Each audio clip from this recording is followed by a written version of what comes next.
Idaratul Muhibbin TV. Bismillahirrahmanirrahim. Assalamualaikum warahmatullahi wabarakatuh.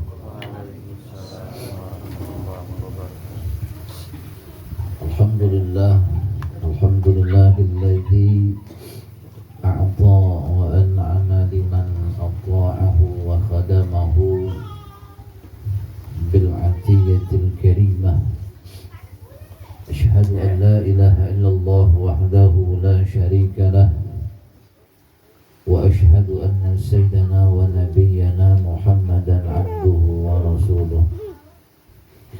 Allahumma shalli wa sallim wa barik ala sayyidina maulana Muhammadin sahibi syafa'ah wa ala alihi wa sahbihi wa man tabi'a hudah ila yaumil qiyamah. Amma ba'du, hadirin wal hadirat, para jemaah sekalian rahimakumullah. Senantiasa kita panjatkan puji beserta rasa syukur kita kehadirat Allah Subhanahu wa ta'ala yang telah memuliakan kita pada malam hari ini di tempat yang insyaallah penuh barakah dan mulia ini, yang dalam rangka kita berusaha untuk menjalani jalan Allah Subhanahu wa ta'ala yang telah dikonsepkan oleh Al-Imam Ghazali rahimahullah, yang semoga kita semua bisa mendapatkan apa yang telah diberikan kepada orang-orang yang berada di jalannya. Amin ya rabbal alamin.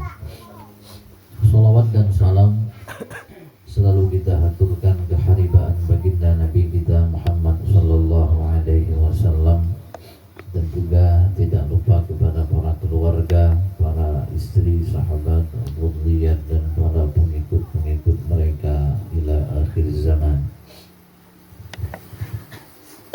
Qala Abu Hamid Muhammad bin Muhammad Al-Ghazali rahimahullah wa nafa'ana bi'ulumihi bid-dharain amin. Telah banyak kita dengarkan dari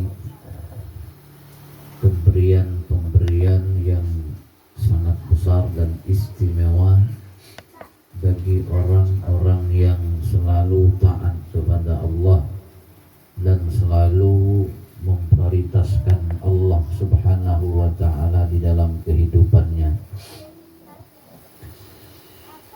Di penghujung kitab Minhajul Abidin karya Imam Al-Ghazali rahimahullah ini, setelah beliau memberikan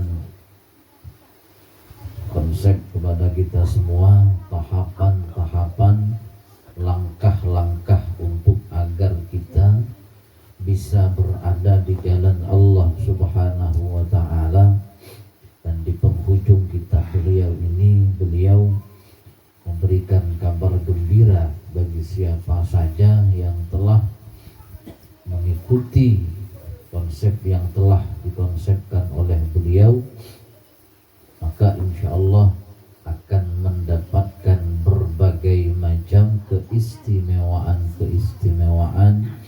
baik di kehidupan dunia juga di kehidupan akhirat.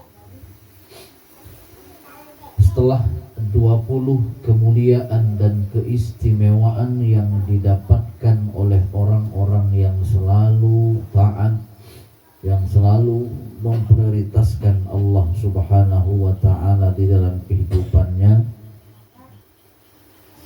20 kemuliaan dunia yang dia dapatkan juga, kata beliau, dia juga akan mendapatkan 20 kemuliaan di dalam akhirat.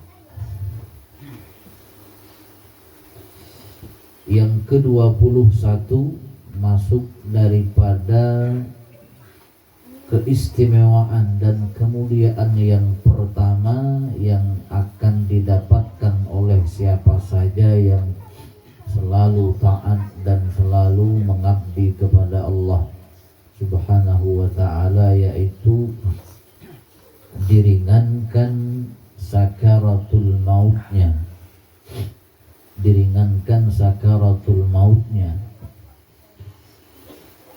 Ayyuhawwinallahu alaihi awalan sakaratul maut. Allah akan mempermudah, Allah akan meringankan pertama-tama sakaratul mautnya. Karena setiap kematian itu ada sakarat ya, setiap kematian itu ada sakarat, kondisi yang sangat genting, situasi kondisi yang sangat sulit yang dihadapi oleh orang yang menghadapi kematian. Maka istilah kita lagi sakarat ya, lagi sakarat. Jadi kondisi yang sangat sulit setiap orang menghadapi yang namanya kematian. Jadi orang-orang yang selalu memprioritaskan Allah di dalam kehidupannya, Allah akan mempermudah, Allah akan meringankan sakaratnya, Allah akan meringankan kematiannya, proses untuk menuju kematian. Jadi proses itu mudah, proses itu enteng, proses itu ringan. Yang katanya susah, yang katanya sulit, maka diringankan oleh Allah Subhanahu wa ta'ala. Sedangkan sakaratul maut itu paling dikhawatirkan oleh para nabi. Allati wajilat qulubul anbiya salawatullah wa salamu alaihim ajma'in fiha. Jadi seluruh para nabi mereka sangat gemetar, sangat takut di dalam menghadapi sakaratil maut ini, sehingga mereka pun mohon diringankan sakaratul mautnya, hatta sa'alullah ayyuhawwinaha alaihim. Para nabi sampai-sampai memohon kepada Allah agar diringankan sakaratul mautnya dalam menghadapi kematian. Mati itu sudah sakit, mati itu sudah sulit. Nah, sebelum mencapai kematian itu pasti melewati kondisi yang namanya sakarat. Maka di dalam doa selamat kita yang sering kita baca, Allahumma hawwin alaina sakaratil maut. Salah satu doa yang sangat penting yang harus kita rutinkan di dalam kehidupan kita. Allahumma hawwin alaina sakaratil maut. Ya Allah, mudahkanlah atas kami di dalam menghadapi kematian. Mati kira sakit, sebelum mati ya sakarat ya sakit lah dia. Jadi para nabi dan para rasul mereka selalu meminta agar diringankan sakaratnya, agar diringankan sakaratul mautnya. Rasulullah sallallahu alaihi wasallam pernah mengatakan, karena Rasulullah sallallahu alaihi wasallam, Rasul selalu membaca, kata Rasul, Allahumma hawwin alayya sakaratil maut. Allahumma hawwin alayya sakaratil maut. Ya Allah, permudahkan atasku sakaratil maut. Nabi Isa alaihi salam juga pernah berkata, ya ma'syaral hawariyin, wahai para pendukung-pendukungku, wahai murid-muridku, ud'ullah, doakan oleh kalian kepada Allah, ayyuhawwina alayya hadhihi sakarah, agar Allah meringankan sakaratil mautku, kata Nabi Isa alaihi salam. Minta kepada para murid-muridnya ya, untuk mendoakan beliau agar dipermudah sakaratil mautnya.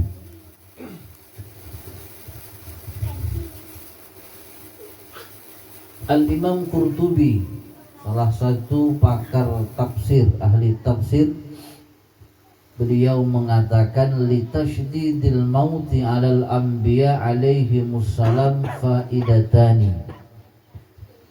Para nabi, para rasul itu matinya sakit. Matinya itu sakit. Litasydidil mauti 'alal anbiya alaihimussalatu wassalam faidatani. Kematian para nabi itu menyakitkan. Kenapa para nabi dan para rasul itu mati dalam keadaan sakit? Ya, susah di dalam menghadapi sakaratil maut. Ada dua faidah, kata Imam Al-Qurtubi.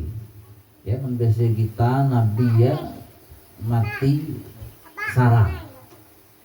Para nabi mati itu sarah. Kenapa nabi mati sarah? Ya, seharusnya orang-orang yang dekat dengan Allah kematiannya sangat ringan, kematiannya itu sangat indah.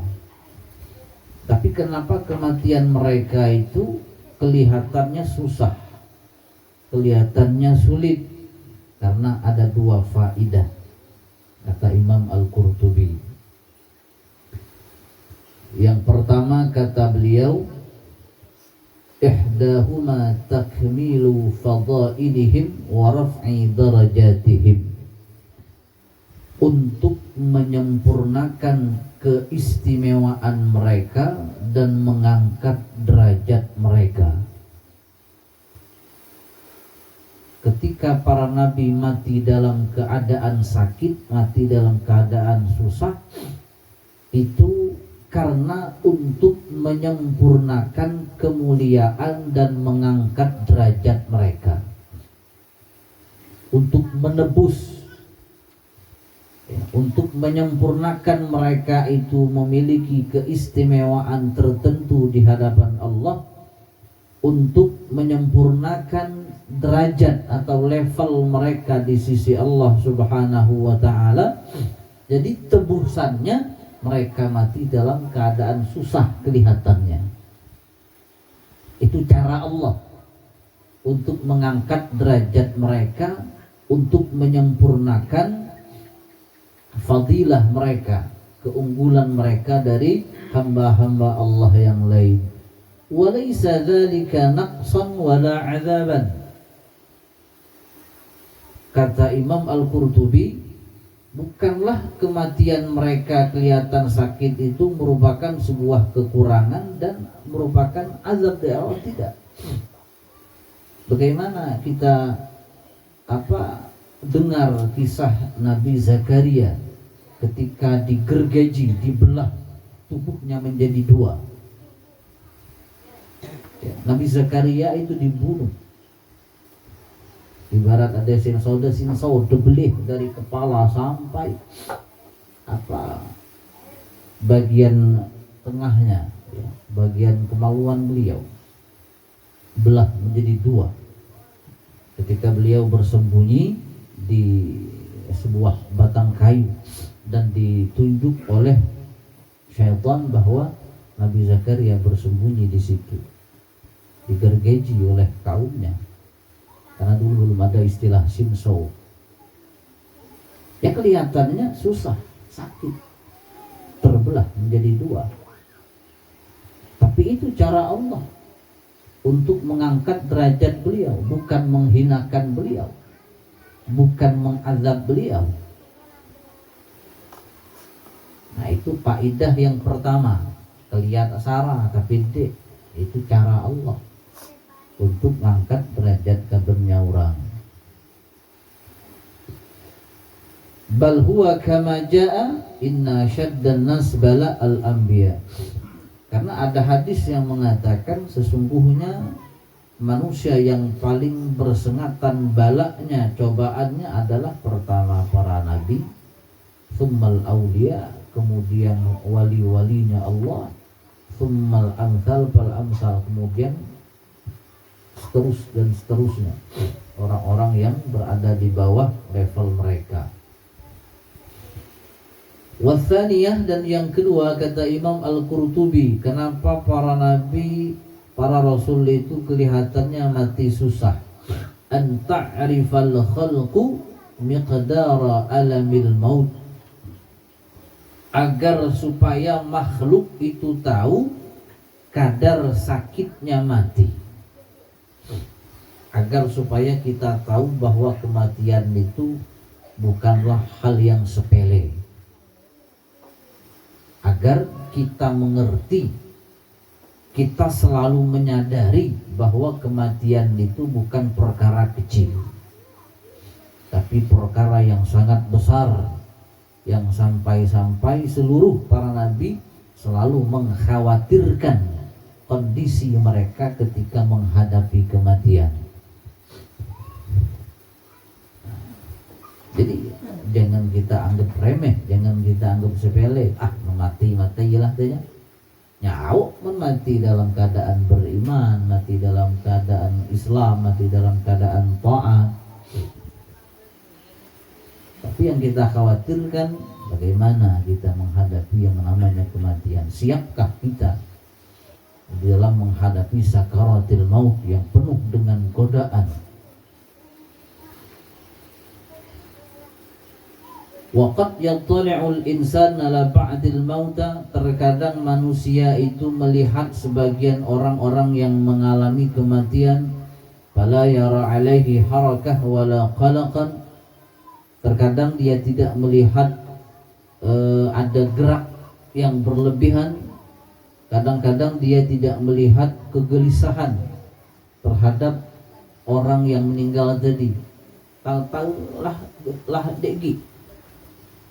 Ya, biasa kita kadang-kadang ini nyamannya mati,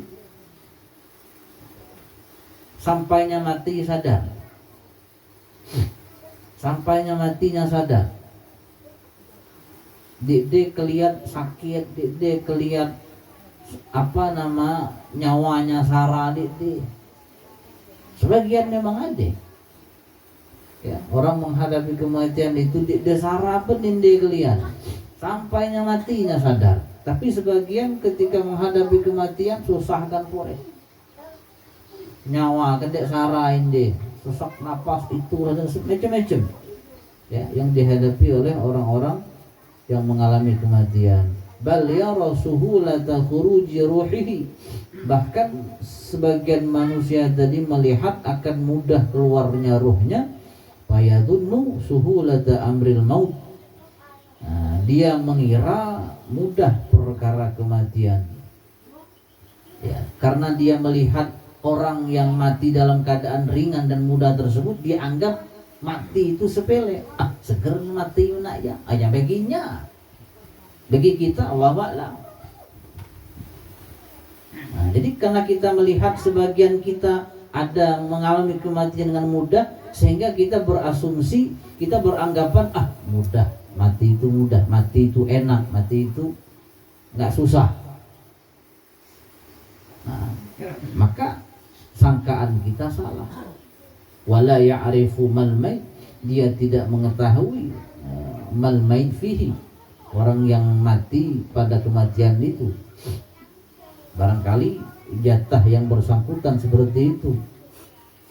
Falamma zakaral anbiya as-sadiqun fi khabarin syiddata alamihi ma'a karamatihi, maka tatkala ketika para anbiya, para nabi yang shadiq, yang benar dalam ibadah mereka, yang benar dalam tindakan mereka, perkataan mereka bersama Allah Subhanahu wa ta'ala, mereka mengabarkan bahwa mati itu sangat menyakitkan. Ma'a karamatihim 'alallahi ta'ala, bersama mulianya mereka di hadapan Allah Subhanahu wa ta'ala. Jadi jangan kita anggap remeh. perkara yang namanya kematian. Sehingga ada seorang wali yang melaluinya seperti meneguk air. Ada sebagian, ada orang-orang tertentu yang ditakdirkan oleh Allah Subhanahu wa ta'ala mengalami kematian itu seperti minum air. Nah, yang namanya kita minum air itu sangat enak ya. Nyaman, apalagi tengah radang. Maka seperti itulah gambaran ada seseorang hamba Allah yang mengalami kematian. Keluarnya ruh dari jasadnya seperti dia minum air. Tidak sakit, bahkan lezat. Keluar ruh itu lezat. Bukan sakit tapi lezat. Seperti meneguk air. Nah, ada sebagian dari kekasihnya Allah Subhanahu wa ta'ala. Allah berfirman, alladzina tatawaffahumul malaikatu tayyibin. Kadzalik, sebelum ayat tadi ada ayat kadzalika yajzillahul muttaqin. Seperti itulah Allah akan membalas orang-orang yang bertakwa. Bagaimana gambaran orang-orang yang bertakwa? Alladzina tatawaffahumul malaikatu tayyibin, yaitu orang-orang yang diwafatkan oleh para malaikat, yaitu malaikat Ibrahim. Malaikat mencabut nyawa mereka tayyibin, dalam keadaan baik, orang-orang bertakwa. Maksud baik di sini zahirina minasyirki, mereka bebas daripada kesyirikan. Itu orang-orang yang bertakwa kepada Allah Subhanahu wa ta'ala, diwafatkan oleh malaikat pencabut nyawa ya, dalam keadaan bebas daripada kesyirikan dan bebas daripada kesusahan dan kegelisahan.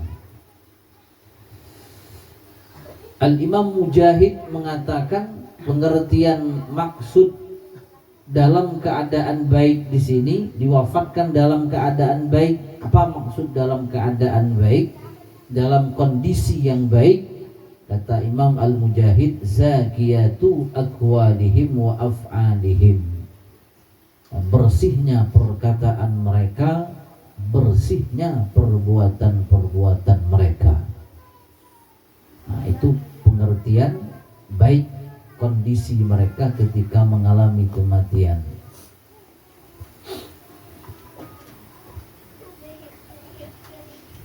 Ada lagi yang mengatakan pengertian kondisi yang baik itu mati dalam kondisi yang baik. Kata mereka bahwa kalimat baik di sini adalah kalimat yang merangkap likulli ma'na husnin, bagi setiap makna kebaikan yang mencakup makna baik, maka fayadkhulu fihi, maka masuk dalam kalimat atau kondisi baik tadi annahum atau bikulli ma umiru, mereka orang yang bertakwa itu selalu mengerjakan apa yang diperintah, min fa'lil khairat wa ta'an, daripada kebaikan dan ketaatan, wajtanabu kullama nuhu'an, dan mereka menjauhi setiap sesuatu yang mereka dilarang, minal makruhat, daripada segala hal yang makruh, ma'al akhlaqil hasanah, bersama akhlak yang baik, wal khisadil hamidah, perkara-perkara yang terpuji, wal muba'adah minal akhlaqil mazmumah, dan jauh daripada akhlak yang tercela, wal khisadil makruhatil qabihah, dan perkara-perkara yang makruh, yang jelek. Nah, ini maksud mereka mati dalam kondisi yang baik ya. Nah, jadi mereka disucikan oleh Allah Subhanahu wa ta'ala. Ada lagi yang berpendapat maksud kalimat baik di sini, wafat dalam kondisi yang baik, anna awqatahum takunu tayyibatan sahlah, bahwa waktu-waktu waktu mereka itu adalah waktu yang sangat baik dan sangat mudah.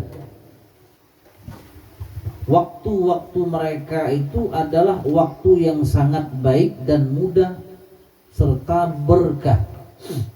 Karena tidak ada waktu yang terbuang sia-sia.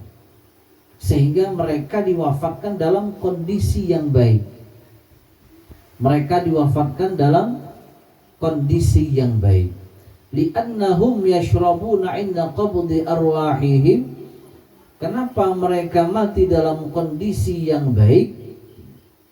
Karena mereka meminum ketika diambil ruh-ruh mereka birridwan wal jannah wal karamah. Ya. Seolah-olah mereka minum dengan keridhaan Allah Subhanahu wa ta'ala, minum dengan kenikmatan yang ada di surga, wal karamah dan kemuliaan. Seolah-olah mereka mengkonsumsi sesuatu yang bisa membuat mereka gembira.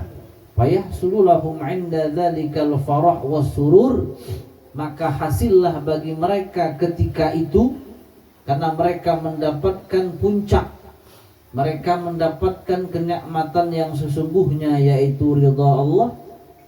Sehingga pada kondisi tersebut mereka bisa menikmati kegembiraan dan kebahagiaan. Fayashulu alaihim qabdu arwahihim, maka mudahlah atas mereka kemudian mengambil roh-roh mereka. Wa yatibu lahumul maut, dan baik kondisi mereka ketika menghadapi kematian. Nah, itu pengertian mati dalam keadaan baik. Kenapa? Karena semasa hidup mereka selalu berada di jalan Allah Subhanahu wa ta'ala. Jadi ketika menghadapi kondisi sakaratil maut, mereka sangat gembira, mereka sangat bahagia, karena sudah menikmati atau sudah melihat apa yang telah mereka dapat, yang telah dijanjikan oleh Allah Subhanahu wa ta'ala. Mendese kita hanyalah kelihat apa yang kieknya tengung, apa yang kieknya ram, lah kelihat gele ketipak mati tadi. Jadi mati katanya sangat mengerikan, sangat mengkhawatirkan bagi mereka. Dek terkenang lagi lah, karena lah nginyam ya tadi diberi oleh Allah, diperlihatkan oleh Allah kenikmatan-kenikmatan yang Allah akan berikan kepadanya. Jadi mati yang sakit, nah, deknya retak lagi lah, hilang sakit itu hilang. Maka alladzina tatawaffahumul malaikatu thayyibin. Maka banyak kita dengar, banyak kita melihat ada orang yang mati dalam keadaan tersenyum, mati dalam keadaan tertawa. Ya, para hafiz Quran yang mengamalkan Qurannya banyak. Ya, ini dek sakit aben, bahkan mereka ketawa gitu.